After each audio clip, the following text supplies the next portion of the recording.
भाई अमर, लोग तेरे भाई की तारीफें कर रहे हैं यार, वो तारीफ क्यों नहीं करेंगे? तेरे भाई का लेवल ही कुछ और है, वो वाकई में किसी से कम नहीं है। भाई अल्लाह ने तुझे इज्जत दी है, लेकिन याद रख, गुरूर ही सबसे पहली बीमारी थी जिसने शैतान को गुमराह किया था। ओ बंदे को कुछ भी नहीं होना चाहिए जब उसकी मेहनत रंग लेके आए। की हो गया अमर भाई? भाई खुशी अलग चीज है, लेकिन ये कहना मैं सबसे बेहतर हूँ, ये गुरूर है। याद है ना, शैतान ने भी यही कहा था कि मैं आदम से बेहतर हूँ, तूने मुझे आग से पैदा किया और उसे मिट्टी से। तो भाई अमर, क्या जो गुरूर करता है वो भी शैतान के रास्ते पर है?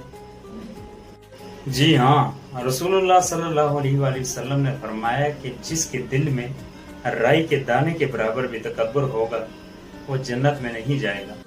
तो भाई अमर, कभी सोचा ना था यार, तो फिर क्या करना चाहिए?